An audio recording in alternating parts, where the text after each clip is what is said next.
alors là on est sur la situation un peu bloquée sur l'entrepôt et le stockage de carburant, vous voyez ici sur le secteur d'Albins. Donc le but c'est que ce barrage d'agriculteurs va bloquer les camions qui eux vont rentrer pour venir se ravitailler. Et puis peut-être laisser sortir déjà les 3 ou 4 camions qui sont là parce qu'ils ont des matières qui sont quand même dangereuses et sensibles. Et puis on va suivre donc la suite des événements. Vous êtes camionneur, alors ici on est sur le secteur d'entrepôt des carburants et tout est bloqué, en tout cas vous avec votre camion vous ne pouvez pas sortir. Oui. Qu'est-ce que vous pensez de cette situation ? C'est vrai que pour nous c'est gênant mais je les comprends tout à fait. Ok. Vous soutenez donc le mouvement ? Oui tout à fait, il n'y a pas de souci là-dessus. Ouais. Donc vous avez des informations, ils vont vous laisser sortir ou bien ? On nous a dit qu'on nous allait laisser sortir mais qu'on devait être quand même pas mal derrière. Il y en a encore un ou deux qui sont en train de charger. Ok, d'accord, il y a 3-4 camions en fait. Ouais, à peu près, ouais. Ok, d'accord. Et en attendant. Donc vous êtes en attente là. Pour l'instant, il y a des tracteurs qui barrent la sortie. Il y a un camion à l'extérieur qui cherche à rentrer. Donc c'est un peu bloqué. On va voir comment ça évolue. Ouais. Bon, en tout cas, merci. Je vous en prie. Merci beaucoup. Bonne journée. Pour CDS TV, ici, on est sur le barrage des agriculteurs. Et vous êtes maraîcher apparemment. Alors vous aussi, vous êtes touché alors d'une manière peut-être un peu différente que les agriculteurs. Vous n'avez pas d'abattage de bêtes. Mais expliquez-nous un peu en quoi ça va vous impacter toute cette politique. Alors moi personnellement ça ne va pas réellement m'impacter sur le plan professionnel parce qu'en fait moi je suis en vente directe locale, Oui. je suis vraiment en circuit court, mais c'est plus pour soutenir mes collègues locaux et au niveau de la France. Donc la DNC, on a participé au blocage cet été à la Mésange Bleue et chez le GAEC Duchesne. Ouais. Alors moi j'étais plus proche de la Mésange Bleue là, avec André Roupios qui lui en a perdu une cinquantaine. Et c'est compliqué, on l'a revu il n'y a pas longtemps, c'est pas simple de passer le cap. Et après j'ai quand même pas mal de copains laitiers qui sont contre l'abattage total et qui, quand on discute avec eux, ils sont bien capables de comprendre quand une vache elle est malade, ils le voient tout de suite. Ils sont capables de prendre des dispositions, soit s'ils arrivent à la soigner, soit si elle souffre, ils n'ont pas envie que leur bête souffre, donc ils la font abattre. Et je pense que on doit leur laisser à eux de gérer ça. C'est pas aux politiciens avec une cravate d'aller expliquer le métier à des gars qui ont 3-4 générations de... Ouais, ils sont vraiment dedans, ils connaissent vraiment la terre. C'est eux les pros, c'est pas... Comment vous voyez le fait qu'on nous ait promis des vaccinations, mais que paradoxalement à ça n'a pas empêché l'abattage des bêtes comment vous voyez la chose, vous, de votre point de vue ? Ça, c'est incompréhensible parce qu'il y a le rapport de l'EFSAT qui dit bien qu'une fois que la vaccination est lancée, au bout de 28 jours, si on fait de l'abattage partiel, on a le même résultat, voire meilleur que de l'abattage total. On a meilleur parce qu'en fait on ne perd pas un troupeau complet quoi. Et on n'arrive pas à comprendre comment la France est obstinée. Après c'est juste des raisons économiques d'exportation. Est-ce qu'il n'y a pas une intention derrière tout ça de réduire le cheptel français pour les raisons qu'on connaît, le Mercosur et autres Peut-être. Moi je pense surtout qu'on est tellement parti dans une politique où il n'y a que l'argent qui gouverne que en fait si on n'abat pas, du moment que la maladie est présente, il n'y a plus d'exportation possible. Et ça fout le bazar en France, ça fout le bazar en Europe. Et après, il y a des pressions énormes sur la ministre. Et malheureusement, elle n'a pas la volonté de s'opposer à ça. Quoi. Ok. Vous êtes maraîcher sur quel secteur ? Sur la commune de Cusy, moi je suis à côté. Ah ok, d'accord. Merci beaucoup. Merci. Alors bonjour pour CDS TV. Alors j'ai appris que vous étiez laitier, vous êtes donc mobilisé évidemment. Est-ce que vous avez subi l'abattage de bêtes ?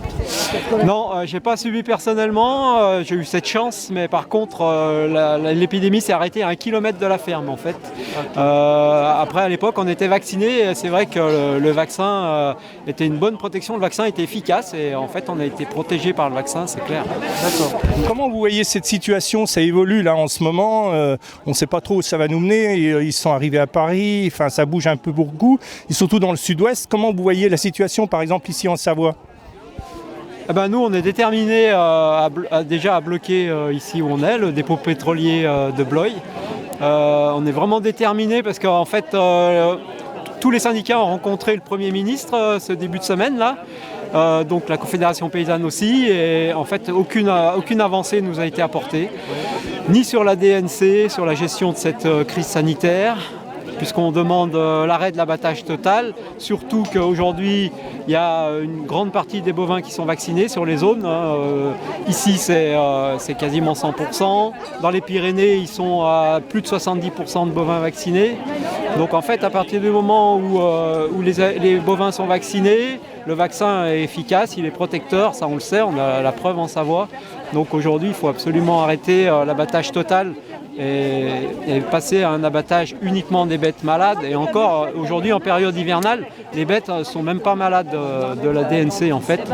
Donc d'accord. Voilà. Ok, parce que vous savez que vendredi ils vont signer donc le fameux Mercosur, au plus tard lundi. Donc les choses sont pratiquement déjà, on peut le dire, faites. Hein. Vous voyez la chose comment, vous, de votre point de vue? Alors ça c'est la deuxième revendication, c'est donc contre les accords du Mercosur. Bon, en fait pour nous il n'y a pas de fatalité. Ce qu'on a proposé au Premier ministre au début de semaine, c'est de continuer à essayer d'avoir une minorité de blocage au niveau de l'Europe, c'est possible, notamment avec la Roumanie qui était assez favorable, qui était assez défavorable au Mercosur aussi. Donc il faut que la France elle prenne les devants et arrive à constituer une minorité de blocage au niveau de l'Union européenne. C'est toujours possible pour nous, c'est clair. Okay. D'accord. Eh ben, merci beaucoup. Bonne journée.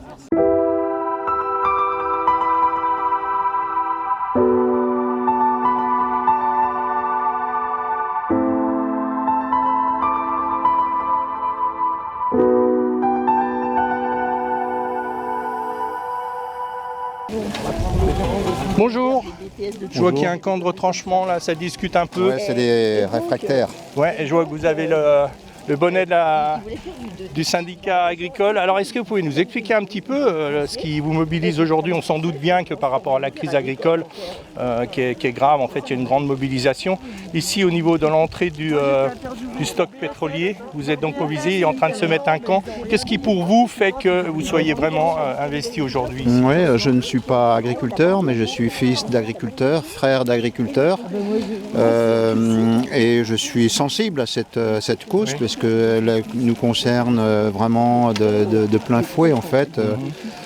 En ce qui concerne notre alimentation, notre santé, qui est à la base quand même de beaucoup alors de choses. Par rapport à l'alimentation, on nous parle de vaccination, certains disent qu'il y aurait l'ARN messager dans les vaccins pour les bêtes. Qu'est-ce que vous avez à nous dire à ce propos? Moi je dirais comme Socrate, il dirait tout ce que je sais c'est que je ne sais pas grand-chose. C'est-à-dire que nul aujourd'hui ne peut s'engager sur des effets à long terme. On est trop dans le court terme, je pense. Hein. Et on ne fait pas, pour ma part, on ne fait pas assez confiance à la nature et on ne comprend pas comment elle fonctionne, cette nature. Et je pense que venant d'un milieu agricole, on est proche de la nature. Et la nature, elle est belle, elle nous fait de belles choses. Oui. Mais on ne la comprend pas forcément. Mais bon, aujourd'hui, il y a deux mondes qui s'affrontent. Oui. Je pense le monde purement industriel, mercantile, qui se... Est-ce que vous pensez que les gens qui mènent tout ça ont envie d'écouter la nature, ou est-ce qu'il y aurait plutôt des intérêts lobbyistes derrière tout ça? Non, on n'écoute que le moteur de tout ça, c'est l'avidité infinie. Infinie, et ça c'est le malheur, le poison de l'être humain. Toujours plus. Pourquoi? D'accord. Okay, voilà. Donc si je perçois un petit peu votre mode de pensée, vous êtes pour quelque chose de plus réfléchi, de plus proche de la nature, qui respecte le vivant en fin de compte. Qu'est-ce qu'on veut? Qu'est-ce que l'être humain veut sur cette planète pendant sa vie? C'est tout ça. Pour certaines personnes, c'est accumuler, et d'autres, c'est du moment qu'on a un toit, on a à manger, de la bonne nourriture.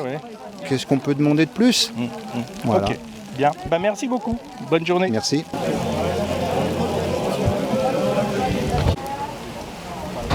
Venez par là, faut qu'on enlève la lumière du soleil.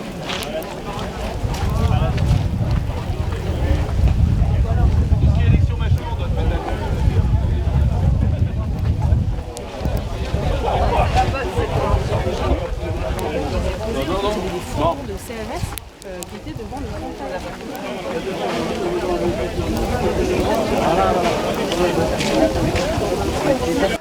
Écoute, on est devant un beau drapeau de la Savoie qui a été travaillé par, on dit la tulipe, mais... Jean-Claude, on dit la tulipe. Ok. Tu t'es donné beaucoup de mal pour faire tout ça. J'ai passé depuis le 30, 4-5 jours total. Ouais. À faire la banderole et puis le... Ouais. Ok, alors on te voit souvent sur les manifestations, les regroupements, les gilets jaunes et tout. Tu es très investi. Qu'est-ce que pour toi la Savoie, alors on sait déjà que ça te parle bien, mais qu'est-ce que pour toi au niveau de la Savoie, la crise agricole te dit? Elle est importante parce que si on suit leur directive, il n'y aura plus d'agriculteurs. Donc on va manger quoi? Des trucs qui vont venir d'Ukraine, du Brésil ou de je ne sais où. C'est déjà le cas un peu pour les volailles. Hein. Déjà Leclerc est bien connu. Il achète des trucs qui viennent du Brésil. C'est marrant parce que paradoxalement, au-delà des discours officiels, Jean-Édouard Leclerc, sur les plateaux de télévision, il ne dit pas tout à fait ça.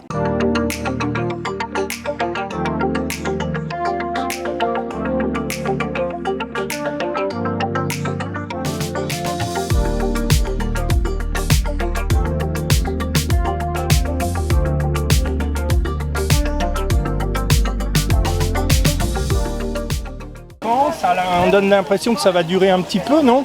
Eh ben, on voudrait bien que ça dure. S'il faut que ça dure, autant qu'on soit là présent, hein. Il faut le bien vouloir. organisé apparemment, parce qu'entre tous les chapiteaux, les tentes, on voit qu'il y a, je dirais pas une routine, mais une habitude. Disons, non, moi j'ai pas trop l'habitude, mais je ne fais pas partie de l'organisation. On est simplement tous arrivés en se disant, hop, on participe. Et ça, c'est l'union fait la force. Okay. Voilà. Et je pense qu'il faut que nos enfants comprennent que l'avenir, c'est pour leur avenir aussi. L'alimentaire et la vie en elle-même est en train de partir, donc c'est important. C'est aussi le territoire, hein, les agriculteurs, paysans. Hein. Donc, ouais, effectivement, c'est bien. Une belle prise de conscience, il y a un travail à faire là-dessus. Je pense que petit à petit, les jeunes vont s'y mettre. Moi, je crois que...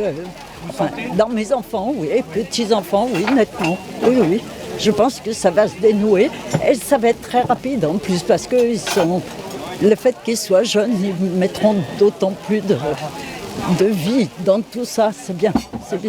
Ok, merci beaucoup, bonne journée à vous. Merci, vous aussi. D'accord, alors c'est bien. Alors des agriculteurs qui viennent de l'Ain, qui viennent en Savoie, Haute-Savoie, donc qui se mobilisent aussi. En fait, c'est au-delà des départements, évidemment, la crise est au-delà de tout ça. Comment vous voyez la situation en ce moment par rapport à la DNC, par rapport à tout ce qui a été mis en place par la ministre? Comment vous voyez votre avenir, vous qui êtes encore à l'école d'agriculture, par exemple?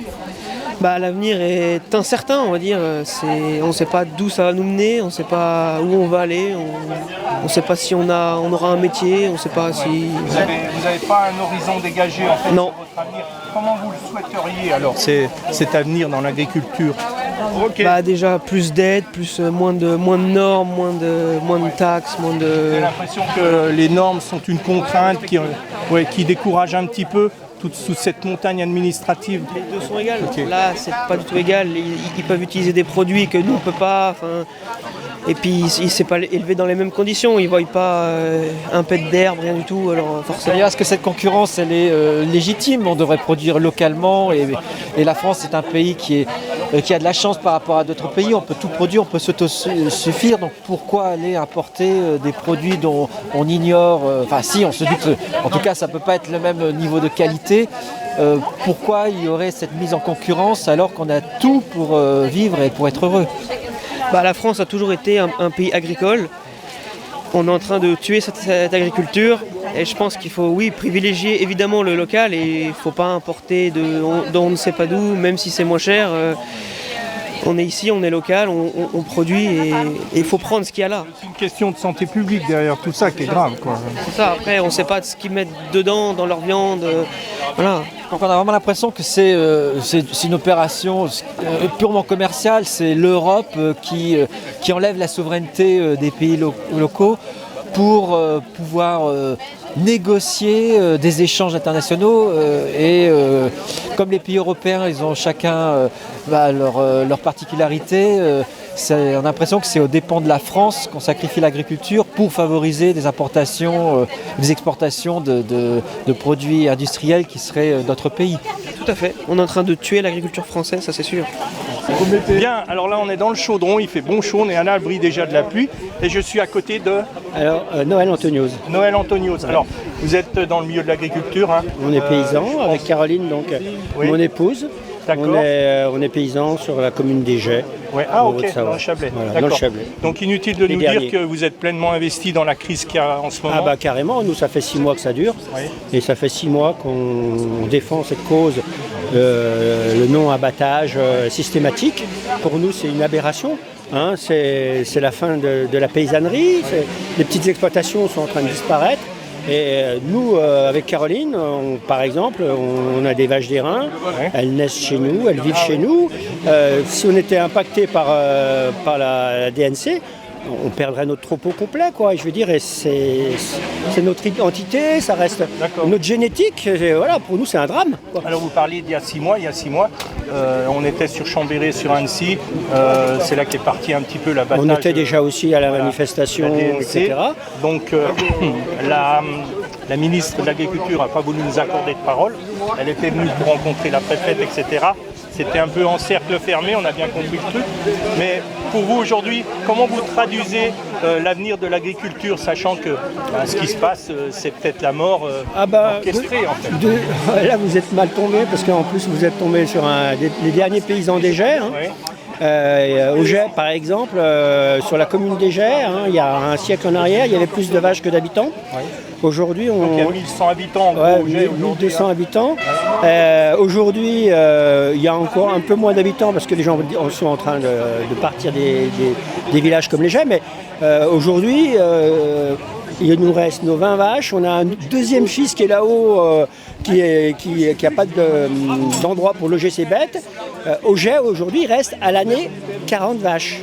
Vous imaginez 40 vaches. Donc imaginez-vous, rien que la DNC nous impacte, il n'y a plus de vaches au Jet. Pour vous donner une idée. Donc voilà, ce sont des laitières principalement. Nous on est en vache d'airain. Donc une des dernières pures races de montagne. Hein, il y a plus de 5000 ans qu'elle est dans l'arc alpin. C'est la vache des guides, hein, c'est la chamoniarde. La combative. Voilà, mais en même temps, nous, on fait avant tout, on fait du fromage, de la raclette. Là, vous avez pu déguster de la raclette des rennes, c'est la spécialité de la vache des reins.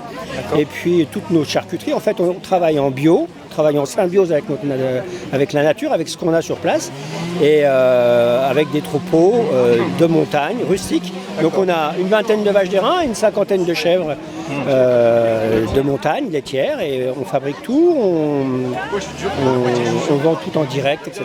Alors on a beaucoup parlé de la DNC, la dermatomodulaire, mais on pourrait parler aussi de la vaccination. Qu'est-ce que vous avez comme position par rapport à Alors la vaccination, nous on est sur la position de vacciner les bêtes qui sont proches de foyers, hein, pour ceux qui veulent.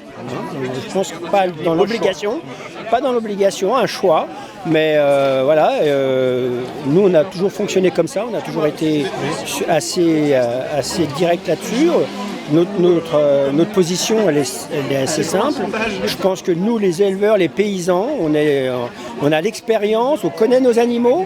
Moi personnellement avec Caroline, avec une race rustique par rapport à la DNC, on n'était pas du tout, on était dans le noyau du foyer A, hein, mais par contre on ne se sentait pas oppressé du tout parce qu'on sait qu'on a des vaches qui l'ont peut-être eu, hein, mais où on s'en est même pas rendu compte puisqu'elles étaient, voilà, peut-être qu'elles ont fait un peu de fièvre, peut-être qu'elles ont baissé un petit peu en lait, mais voilà, bien qu'on les voit, on travaille avec elles tous les jours, hein, matin et soir. De toute façon, il y a des solutions là. Mais voilà, donc après, nous, la vaccination, elle est là si on a besoin, si les gens pensent que ça peut les rassurer, etc. Pas Parce de que souci. vous avez remarqué mais on n'est pas pour l'obligation de vaccination. Ça, moi, je pense que d'ailleurs, ce qui se passe ailleurs aujourd'hui, peut-être que c'est des réactions du vaccin. Et aujourd'hui, parce que vous avez on est quand même au mois de janvier, moins 10. Dans le Gers, etc. ils ont vacciné, ce qui n'a pas empêché l'abattage des bêtes. Pas du tout, en plus, parce que voilà, peut-être même que c'est le vaccin qui a fait des réactions et qui fait que c'est comme ça que ça bouge. Voilà. Ok, madame, alors vous êtes aussi investi dans l'affaire, j'ai envie de dire, l'affaire famille. Donc vous pensez quoi de cette situation? Cette situation, elle est dramatique pour nous, bien sûr. Puis après, c'est une chose après une autre et il y a toujours quelque chose. Donc effectivement, on n'en peut plus. Est-ce que derrière cette crise agricole, vous avez Vous n'avez pas le sentiment que ça pourrait lever un éveil général en France sur tout ce qui se passe, ces contestations de toutes sortes, hein. Est-ce que vous n'espérez pas qu'il y ait d'autres mouvements qui suivent? Alors il y a déjà des taxis dans certaines grandes villes, il y a certains camionneurs, ici c'est pas encore très évident. Vous souhaiteriez que le mouvement se On espère, tout seul on ne fera pas grand-chose, donc effectivement les gens sont consommateurs comme nous, donc il faut effectivement qu'ils nous accompagnent et qu'ils soient là avec nous. Dans votre entourage, vous sentez un soutien de tout ça? Pas tant. Pas tant. Pas tant, non. Ouais. Est-ce que c'est dû au fait que la Haute-Savoie est un peu plus riche, transfrontalier? Est-ce que ça n'a pas un impact sur les consciences? Les gens se disent que de toute façon on s'en fout, on gagne bien notre vie. Et c'est peut-être une erreur, non? Complètement. Hein. Ouais, complètement. Nous, on le vit pleinement, hein, puisque on est en station et en même temps on vend tous nos produits. On se rend bien compte que là on a passé 3 semaines de saison et on s'est rendu compte que les clients, on a eu très peu de clients qui nous ont posé des questions.